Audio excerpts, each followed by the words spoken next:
ورحمة الله وبركاته. اللهم صل وسلم وبارك على سيدنا محمد وعلى آله وصحبه أجمعين. النهاردة هنعمل قطايف بأبسط طريقة في البيت وأوفر كتير من بره. معانا كوبايتين دقيق، كل كوباية دقيق قصادها كوباية مية، وده حسب الدقيق برضه، حسب نوعية الدقيق، ممكن تحتاج أقل ممكن تحتاج أكتر حسب نوعية الدقيق. هنا حطينا أول كوباية، حطينا التانية، هنحط معلقة خميرة ومعلقة سكر ومعلقة بيكنج باودر، بس كده. وهنحط مية، كوباية مية، وهنقلب. هنا بوريكم السمك بتاعها هنا كده مظبوط.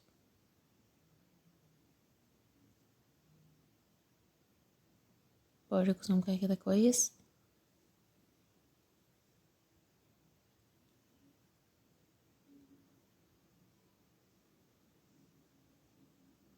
ولا تقيلة قوي ولا خفيفة قوي، سمكها وسط. هنغطيها بالاسترتش ونسيبها تخمر نص ساعة، ما نسيبهاش اكتر من كده، عشان هنا انا انشغلت شوية وسبتها ساعة فتحت مني شوية، لكن احنا نسيبها نص ساعة بس تخمر، اكتر من كده ما بتظبطش.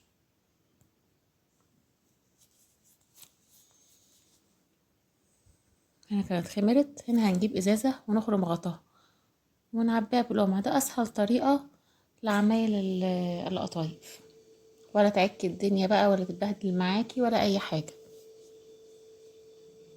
اهي خلي طاسة سخنة وتكون تيفال ما بتلزقش، عشان تبقى سهلة معاكي في الشيل. ما تدهنيش اي مادة دهنية ولا زيت ولا اي حاجة. شايفين معانا فرغت اهي، ده دليل نجاحها. اول ما اللون الابيض ده يروح نشيلها على طول. اهي من ورا حمرا اهي ومظبوطة. بوريتكم مرة كمان رادة التسوية. ونحط فوطة جنبنا ونحطها عليها، لو اللي تطلع نغطيها عشان ما تنشفش معانا لحد ما نخلص كل الكمية. هنا معانا اهي مستوية من كل الجوانب. هنحشيها بقى حشو بقى حسب الرغبة بقى، جوز هند، زبيب، سوداني، زي ما انت عايشة. ممكن تعمليها سادة وتحشيها كريم شانتيه برضو، ده براحتك. نحشيها ونقفلها كلها.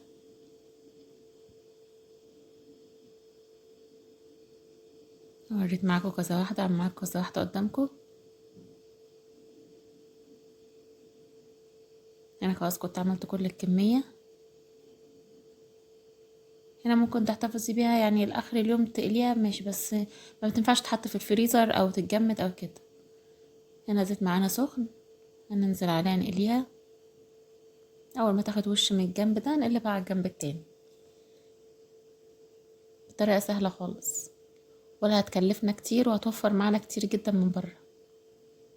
دلوقتي طبق القطايف النص كيلو بقى ب20 جنيه، انتي استخدمتي كوبايتين دقيق مش هيكلفوكي اي حاجة، ومية ويدوبك معلقة خميرة ومعلقة سكر وكده خلصت. هنا معانا الشربات تقيل.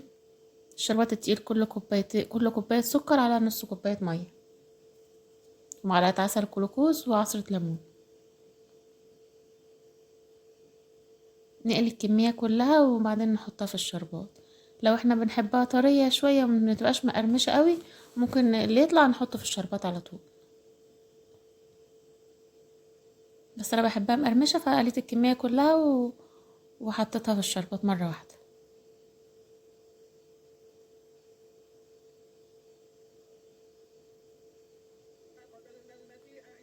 شايفين معانا انا بقطعها لكم اهو، بوريكم شكلها من جوه عامل ازاي، هشة ومفرغة وطعمها جميل جدا. بألف هنا وشفا، ان شاء الله اللي يجربها طريقة موثوقة.